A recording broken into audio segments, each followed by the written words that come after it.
Bismillahirrahmanirrahim. Assalamualaikum warahmatullahi wabarakatuh. Innal hamdalillah nahmaduhu wa nasta'inuhu wa nastahdi bihi wa nastaghfiruh. Wa na'udzu billahi min shururi anfusina wa min sayyiati a'malina. Man yahdihillahu fala mudilla lahu wa man yudlil fala hadiya lahu. Asyhadu an la ilaha illallah wahdahu la syarika lahu wa asyhadu anna Muhammadan 'abduhu wa rasuluh. Allahumma salli wa sallim ala sayyidina Muhammad wa ala alihi wa ashabihi wa tabi'in wa man tabi'ahum bi ihsanin ila yaumiddin. A'udzu billahi minasyaitonir rajim.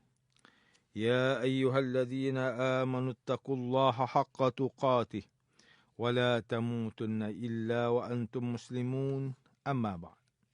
Yang berusaha Tuan Haji Ahmad Nazri Muhammad Yusof selaku penerbit rancangan tafsir Al-Quran dan seterusnya sidang pendengar yang dirahmati Allah.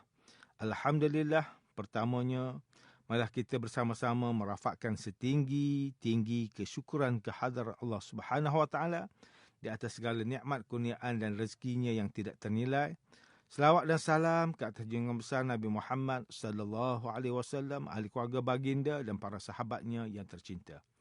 Tuan-tuan, puan-puan, para pendengar yang dimuliakan, bersama saya Profesor Dr. Muhammad Najib bin Abdul Kadir, Pusat Kajian Al-Quran dan As-Sunnah Fakulti Pengajian Islam Universiti Kebangsaan Malaysia. Pada hari ini kita akan menyambung kembali rancangan tafsir Al-Quran bagi siri ke-68. InsyaAllah pada kali ini kita akan membincangkan mengenai pentafsiran ayat ke-101 surah Yunus. A'udzubillahi minasyaitonirrajim. Bismillahirrahmanirrahim. Qul inzuru maza fis samawati wal ard wa ma tughnil ayatu wan nudhuru an qaumin la yu'minun. Katakanlah wahai Muhammad, perhatikanlah dan fikirkanlah apa yang ada di langit dan di bumi dari segala kejadian yang menakjubkan, yang membuktikan keesaan Allah Subhanahu Wa Taala dan kekuasaannya. Dalam pada itu segala tanda dan bukti yang menunjukkan kekuasaan Allah dan segala rasul yang menyampaikan perintah Allah dan memberi amaran. Tidak akan memberi faedah kepada orang yang tidak menaruh kepercayaan kepadanya. Muslimin dan muslimat yang dirahmati Allah, Profesor Dr. Muhammad Quraisy Shihab melalui kitabnya Tafsir Al-Misbah menyatakan bahawa kalimah ma wa ma tughnil ayat, ayat ke-101 surah Yunus, selain daripada bermaksud tidak, iaitu tidak bermanfaat ayat-ayat. Ia turut berfungsi sebagai pertanyaan seperti, apakah bermanfaat ayat-ayat? Persoalan tersebut seakan-akan suatu pernyataan daripada Allah Subhanahu Wa Taala yang menyatakan kami telah memerintahkan kepadamu supaya menyuruh manusia memerhatikan alam ini. Tetapi adakah manfaat ayat-ayat dan peringatan tersebut seandainya hati dan fikiran mereka itu enggan beriman? Maka pertanyaan ini secara langsung merupakan satu konotasi yang menafikan, iaitu tidak akan bermanfaat semua ayat dan peringatan itu sekiranya hati dan fikiran mereka tidak mahu beriman. Sidang pendengar yang dimuliakan, Profesor Dr. Zainal Arifin Zakaria melalui tafsir Inspirasi mentafsirkan ayat ke-101 surah Yunus ini dengan menyatakan bahawa iman itu hasil daripada kerja keras dan usaha kemampuan rohani atau akal fikiran seseorang. Ia bermakna jika manusia membiarkannya mati atau menafikan tanpa ada sebab, maka mukjizat Allah dalam segala ciptaannya yang ada pada alam ini tidak ada beza pada dirinya seperti muzik yang diperdengarkan kepada orang pekak dan tuli. Manakala Profesor Dr. Tengku Muhammad Hasbi As-Siddiqi menerusi kitabnya Tafsir An-Nur mentafsirkan ayat ke-101 surah Yunus ini dengan menyatakan bahawa ayat ini merupakan satu kenyataan oleh Allah Subhanahu Wa Taala yang menyuruh orang yang telah menerima hidayah Allah Subhanahu Wa Taala supaya menggunakan mata kepala dan mata hati mereka untuk melihat pada alam raya ini. Suruhan ini mengajak kita untuk melihat sekeliling kita seperti bintang-bintang yang bergemerlapan, sistem suria yang berpusing mengikut paksinya, perubahan siang dan malam serta segala aturan dunia yang amat indah susunannya. Sekiranya kita melihat alam ini dengan penuh perhatian, pasti kita akan menjadi lebih yakin bahawa Allah Subhanahu Wa Taala merupakan pencipta segala yang ada di alam ini. Secara tidak langsung, alam ini menjadikan kita lebih bermotivasi untuk beriman dengan Rasul, Al-Quran dan wahyu Allah Subhanahu Wa Taala. Profesor Dr. Tunku Muhammad Hasbi As-Siddiqui menyatakan lagi bahawa ayat-ayat Al-Quran dan bukti-bukti kejadian alam merupakan sebuah peringatan kepada manusia akan kekuasaan Allah Subhanahu Wa Taala. Tetapi segala peringatan ini tidak akan memberi manfaat kepada kaum yang tidak mahu beriman. Ini kerana mereka dari mula lagi tidak memfokuskan kajian mereka dan rangka fikir mereka kepada ayat-ayat Allah yang menunjukkan keesaannya dan kudrahnya. Disebabkan itulah pada ayat ke-100 sebelum ini ada menyebut ungkapan orang yang tidak berakal atau orang yang tidak memahami. Ungkapan tersebut bukanlah merujuk kepada orang yang gila atau bodoh. Bahkan ia sebenarnya bermaksud sebagai orang yang tidak mahu menggunakan akal fikiran mereka untuk merenungi hikmah Allah menciptakan alam ini. Manakala Profesor Dr. Haji Abdul Malik bin Abdul Karim Amrullah atau lebih dikenali sebagai Hamka, melalui kitabnya Tafsir Al-Azhar ketika mentafsirkan ayat ke-101 surah Yunus ini, menjelaskan bahawa ayat ini mengingatkan kita supaya sentiasa merenung alam ini dengan panca indera, akal dan hati supaya kita dapat melihat hikmah kejadian alam ini. Kewujudan manusia dan alam ini saling berkait antara satu sama lain dan amat rugi sekiranya kita tidak menghayati. Seperti firman Allah Subhanahu Wa Taala dalam surah Az-Zariyat ayat ke-20 dan ke-21 iaitu wa fil ardi ayatul lil muqinin wa fi anfusikum afala tubsirun. Dan pada bumi ada tanda-tanda yang membuktikan keesaan dan kekuasaan Allah bagi orang yang mahu mencapai pengetahuan yang yakin. Dan juga pada diri kamu sendiri. Maka, mengapa kamu tidak mahu melihat serta memikirkan dalil-dalil dan bukti itu?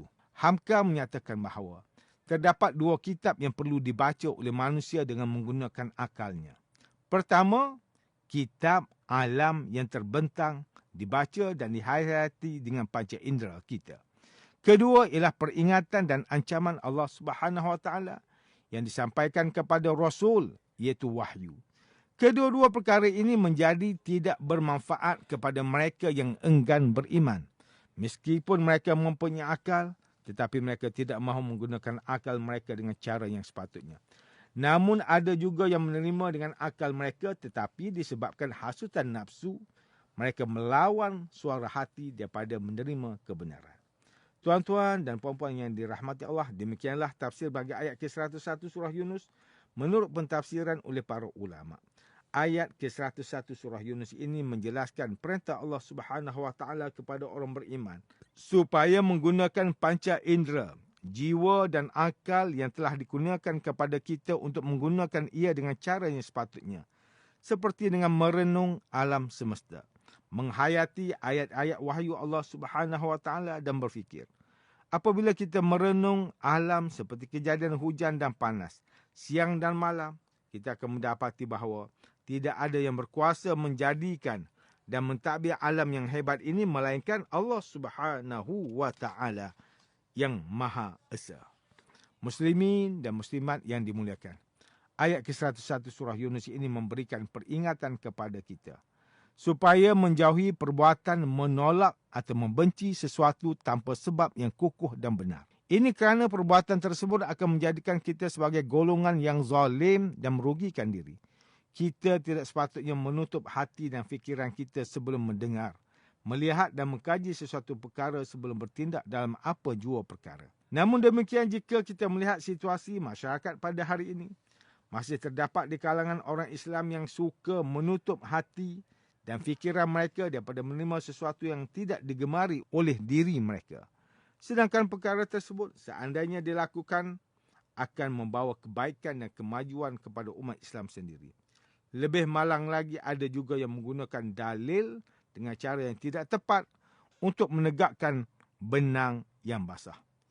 Ibnu Abbas radhiyallahu anhuma berkata, "Bata indan Nabi sallallahu alaihi wasallam zata lailatin faqama Nabiullah sallallahu alaihi wasallam min akhiril laili fakharaja fanazara fis sama' thumma tala hadhihi al-ayah fi Ali Imran inna fi khalqis samawati wal ardi wa ikhtilafil laili wan nahar hatta balagha faqina adzaban nar thumma raja'a ila al-bait fatasawwaka wa tawadda'a thumma qama fasalla thumma dhajja'a thumma qama fakharaja fanazara ila as-sama' fatala hadhihi al-ayah thumma raja'a fatasawwaka fatawadda'a thumma qama fasalla." Sesungguhnya beliau telah bermalam di sisi Nabi sallallahu alaihi wasallam pada suatu malam. Maka Rasulullah sallallahu alaihi wasallam bangun di akhir malam dan keluar. Lalu baginda telah menatap ke langit sambil membaca ayat ini pada surah Ali Imran. Sesungguhnya dalam penciptaan langit dan bumi dan silih bergantinya malam dan siang, terdapat tanda-tanda bagi orang yang berakal. Sehingga sampai kepada ayat, maka peliharalah kami daripada seksaan neraka. Surah Ali Imran ayat ke-191. Kemudian baginda kembali ke rumah, lalu baginda bersiwak, berwuduk, lalu berdiri menunaikan solat. Setelah itu baginda berbaring, kemudian berdiri keluar menatap ke langit, lalu membaca ayat ini lagi. Kemudian baginda bersiwak dan berwuduk, lalu berdiri menunaikan solat. Hadis riwayat Imam Muslim, hadis sahih. Selain itu Rasulullah sallallahu alaihi wasallam juga bersabda, "Ma naqasat sadaqatun min malin wa ma zadallahu 'abdan bi'afwin illa 'izza wa ma tawadha'a ahadun lillah illa rafa'ahu Allah." Sedekah itu tidak akan mengurangkan harta. Tidak ada orang yang memberi manfaat kepada orang lain, melainkan Allah akan menambah kemuliaan untuknya. Dan tidak ada orang yang tawadha', iaitu merendahkan diri kerana Allah, melainkan Allah akan mengangkat darjatnya. Hadis sahih riwayat Imam Muslim. Sidang pendengar yang dirahmati Allah, antara pengajaran yang boleh kita ambil daripada tafsir ayat ke-101 surah Yunus ini ialah, pertama, umat Islam hendaklah sentiasa membuka mata, telinga dan hati mereka untuk menghayati segala perkara yang berlaku di persekitaran kita. Penghayatan yang dilakukan akan sentiasa mengingatkan kepada kita hakikat kehambaan dan kekuasaan Allah Subhanahu Wa Taala. Kedua, setiap orang Islam yang mengaku beriman kepada Allah Subhanahu Wa Taala hendaklah sentiasa bersedia menerima kebenaran dan terbuka dalam menerima teguran. Sebagai umat Nabi Muhammad sallallahu alaihi wasallam, kita hendaklah sentiasa insaf dan bermuhasabah bahawa pengetahuan kita terbatas dan Allah sentiasa akan mengajar hamba-Nya dengan pelbagai cara. Ketiga, umat Islam hendaklah menghindari perbuatan menolak sesuatu tanpa sebab yang jelas. Perbuatan menutup pintu hati kita daripada menerima sebarang teguran dan pelajaran hanya akan merugikan diri kita serta menyebabkan kita jauh dari kebenaran. Tuan-tuan dan puan-puan, para pendengar yang dimuliakan, sekian sahaja rancangan tafsir Al-Quran pada hari ini. Semoga kita semua mendapat manfaat daripada perbincangan ilmu ini. InsyaAllah, mudah-mudahan kita akan bertemu lagi pada siri rancangan tafsir Al-Quran yang akan datang. Wabillahi taufiq wal hidayah. Wassalamualaikum warahmatullahi wabarakatuh.